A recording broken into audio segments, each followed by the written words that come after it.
There is a limit you believe in, and it feels real. It feels solid, like a wall you cannot pass. Every time you push yourself, you arrive at that same point where your body feels heavy, your breath shortens, and your mind begins to whisper that you are done. You listen because it sounds convincing, it sounds like truth, but it is not your body that decides that moment. It is your mind placing a boundary long before your true capacity is reached. The brain is designed to protect you, not to maximize you. It senses discomfort and immediately tries to pull you back into safety. It does not wait to see what you are capable of. It assumes, it predicts, and it limits. This is the hack you must understand. If your brain is trying to protect you, then it will always ask you to stop too early. And if you obey it every time, you will never discover how far you can actually go. When pressure rises, your thoughts begin to change. You start negotiating. You tell yourself that this is enough, that you can continue later, that rest is the smarter choice. These thoughts are not random. They are patterns, trained over time through repetition of quitting at the first sign of discomfort. The more you listen, the stronger these patterns become, until they feel automatic and unquestionable. But there is a moment, a very small window, where everything can change. It is the moment right after your mind tells you to stop.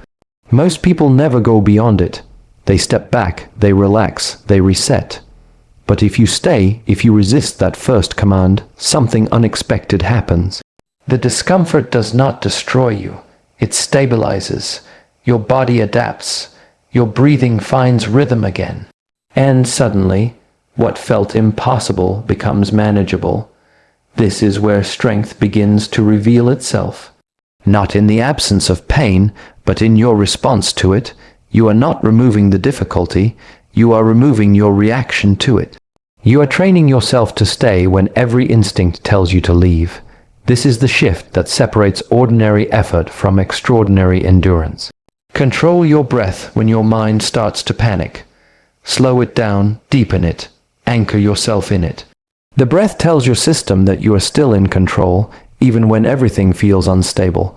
With control comes clarity, and with clarity comes the ability to continue without fear taking over. You are not becoming stronger by chasing comfort. You are becoming stronger by mastering discomfort. Each time you move forward despite resistance, you weaken the voice that tells you to quit. Each time you choose to continue, you expand what you believe is possible. This is not about becoming superhuman. It is about removing the limits you have accepted without question. It is about understanding that your body is capable, but your mind needs training. When you train it to stay calm under pressure, to act without hesitation, and to ignore unnecessary fear, you unlock a level of strength that feels beyond normal, beyond expected, beyond what most people ever experience. The mind quits before the body, and this truth is often hidden behind the illusion of physical limits. When you feel exhausted, when your muscles burn and your energy feels drained, it is easy to assume that your body has reached its maximum capacity. But in reality, what stops you first is not your body collapsing, but your mind deciding it has had enough. The body is designed to endure, to adapt, and to survive far beyond what most people ever demand from it. Yet the mind acts as a gatekeeper, constantly evaluating discomfort and choosing safety over growth. When discomfort appears, the mind interprets it as danger.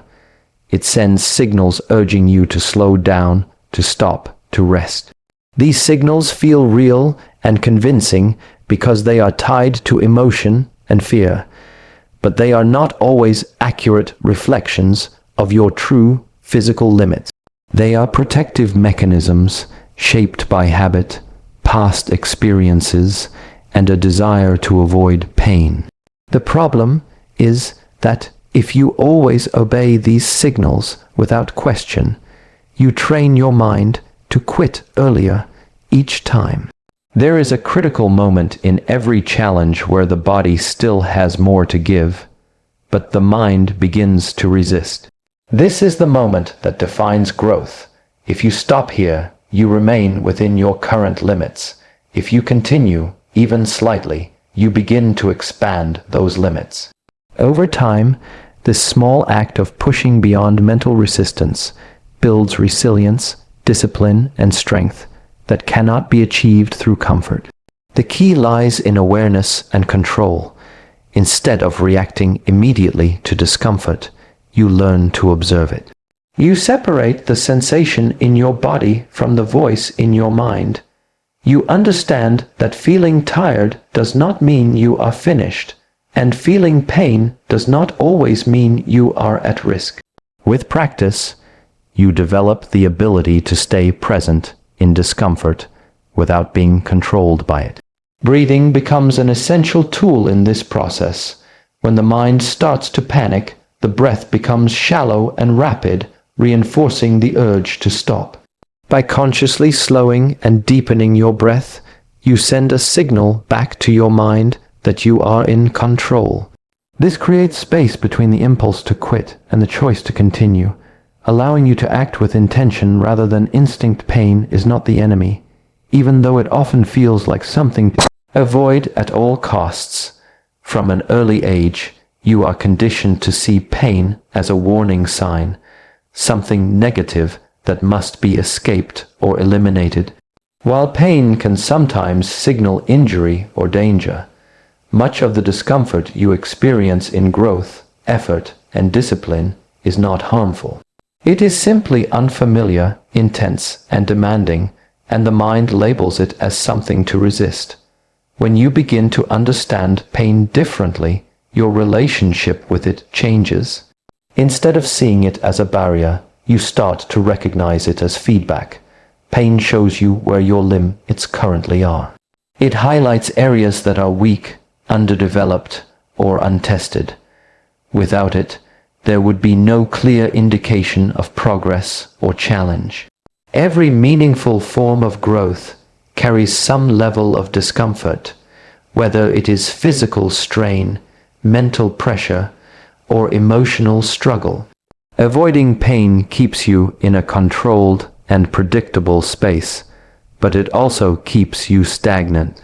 The moment you step outside of comfort, pain appears because you are asking more from yourself than you are used to giving. This is not a sign that something is wrong. It is a sign that something is changing. The difficulty lies in distinguishing between pain that signals harm and pain that signals growth. One requires you to stop, while the other requires you to stay present and continue with awareness. The mind often amplifies pain, turning a manageable sensation into something overwhelming. It does this by attaching fear, doubt, and resistance to the experience. When you fight pain mentally, it becomes heavier and more dominant, but when you accept it without judgment, it loses much of its power. You begin to experience it as a temporary state rather than a permanent threat. Breath and focus play a crucial role in this process. When pain arises, your natural reaction is to tense up and lose control of your breathing. This only increases the intensity of what you feel. By slowing your breath and directing your attention inward, you create stability within the discomfort. You remain steady while the sensation rises and falls, learning that you can exist within it without being consumed by it.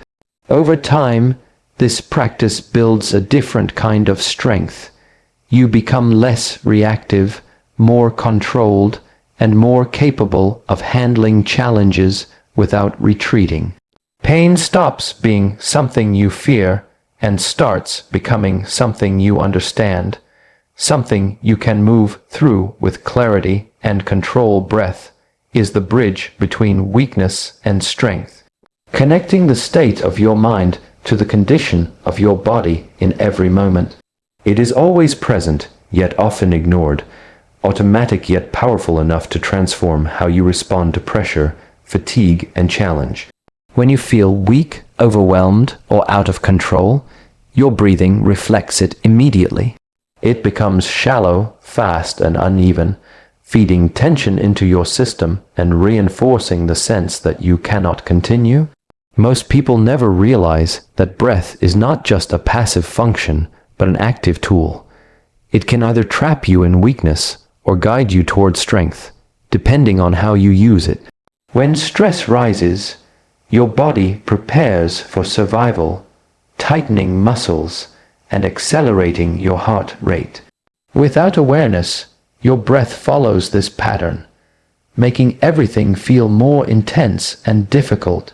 But when you consciously slow down your breathing, you interrupt this cycle. You create space where there was panic, stability where there was chaos. In moments of physical effort, breath becomes even more important. As your body works harder, your demand for oxygen increases, and your breathing pattern determines how efficiently you can sustain that effort. If your breath becomes erratic, your energy drains faster, and your mind starts to doubt your ability to continue. But if your breath remains controlled, deep, and steady, it supports your movement, stabilizes your focus, and allows you to push further than you thought possible. The connection between breath and mind is direct and immediate. When you control your breath, you send a signal to your brain that you are safe and in control, even under pressure. This reduces the intensity of fear and hesitation, allowing you to act with clarity rather than react with instinct.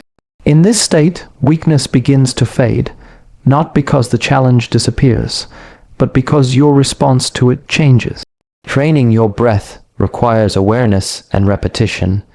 It means paying attention in moments when it would be easier to ignore, choosing control when your natural reaction is to lose it. Over time, this practice builds a foundation of calm strength that you can rely on in any situation. The more you connect with your breath, the more you realize that strength is not only about physical ability, but about how well you can manage your internal state under pressure. Discipline creates a body that does not negotiate with excuses, shaping not only how you act, but how you think in moments of resistance. Most people rely on motivation, waiting to feel ready or inspired before they take action. But motivation is unstable, rising and falling depending on mood, energy, and circumstance. Discipline, on the other hand, removes the need to feel anything at all. It turns action into a decision that is executed regardless of how you feel in that moment. When you begin to practice discipline, you are training your body to respond automatically to what must be done. The mind may still produce excuses, offering reasons to delay, to rest, or to avoid discomfort. It may tell you that you are tired, that you deserve a break, or that you can do it later. These thoughts do not disappear, but their influence weakens over time because you stop listening to them. Instead of engaging in an internal debate, you act immediately, cutting off the negotiation before it gains strength. This repetition builds a powerful connection between intention and action. Each time you follow through without hesitation, you reinforce a pattern. The body learns that once a decision is made, it is final. There is no back and forth, no reconsidering, no searching for an easier path. This creates efficiency, conserving mental energy that would otherwise be wasted on overthinking and doubt. Excuses often feel convincing because they are rooted in comfort and self-preservation. They are designed to protect you from effort and uncertainty. But discipline challenges this instinct by exposing you to controlled discomfort on a regular basis. Over time, what once felt difficult becomes normal, and what once seemed impossible becomes manageable. The body adapts, becoming stronger, more capable, and more resistant to fatigue. Consistency is the foundation of this transformation. It is not about extreme effort on rare occasions, but about steady action repeated daily. Even small acts of discipline, when performed consistently, accumulate into significant change. They reshape your habits, your mindset, and your identity. You begin to see yourself as someone who follows through, someone who does what is required without hesitation. In this state, excuses lose their power because they are no longer entertained. They may still appear, but they pass quickly, unable to disrupt your actions. The body moves forward as instructed, guided by a system that prioritizes execution over emotion, creating a level of strength that is built on reliability and control. Focus directs energy, determining where your effort goes and how effective it becomes in shaping results. Every moment, your mind is receiving countless signals, thoughts, and distractions competing for attention. Without control, this attention becomes scattered, and when attention is scattered, energy is wasted. You may be working hard, but without focus, that effort is diluted, spread thin across too many directions to create meaningful progress. When focus is present, energy gathers into a single point.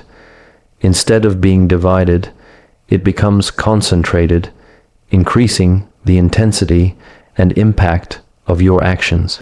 This is why two people can spend the same amount of time on a task, yet achieve completely different outcomes.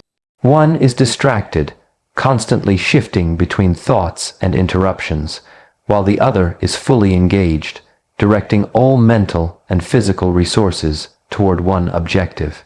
The challenge with focus is that it requires discipline and awareness. The mind naturally seeks stimulation, moving toward what is easy, entertaining, or familiar.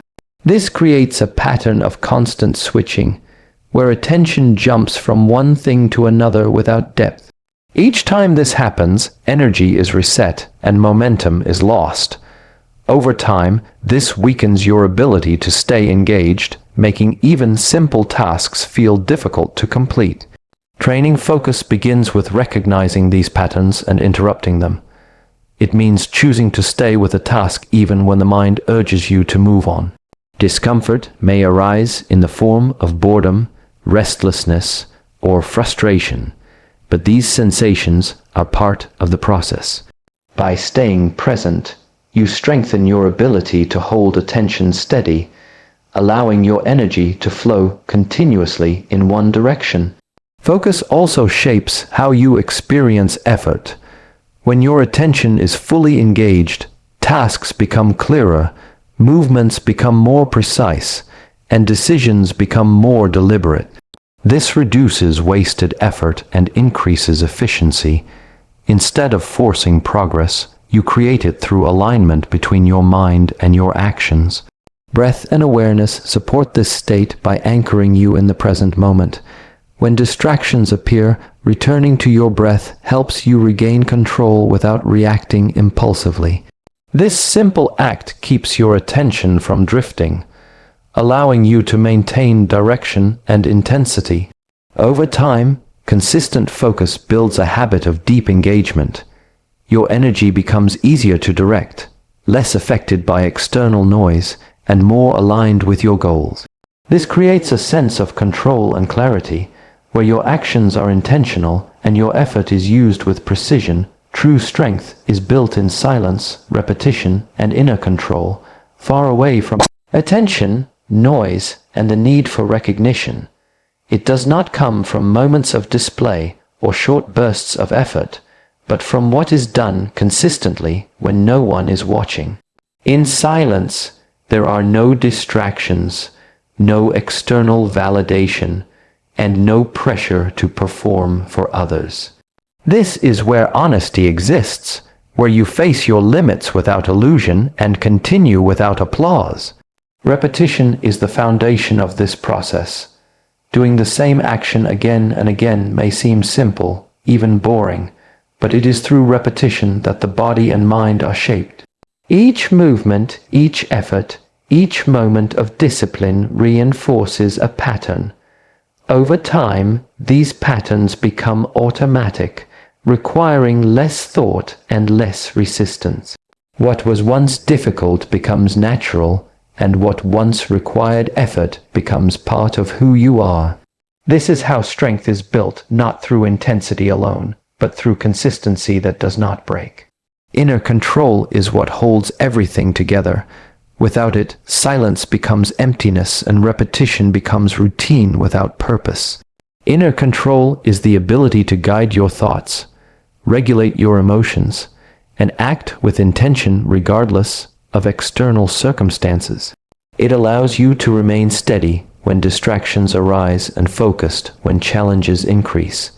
It is not about suppressing what you feel, but about not being controlled by it. There are moments when progress feels slow, when results are not visible, and when the effort seems to go unnoticed. This is where most people stop, seeking faster rewards or easier paths. But true strength grows beneath the surface, developing in ways that cannot always be seen immediately. The process requires patience and trust, continuing forward without the need for constant feedback. Silence deepens awareness, repetition builds structure, and inner control creates stability. Together, they form a system that strengthens both body and mind. Over time, this system removes dependence on external factors, making your actions consistent and reliable. You become less affected by mood, less influenced by distraction, and more connected to what needs to be done in each moment. Strength then becomes something steady and controlled, not something that appears only when conditions are perfect.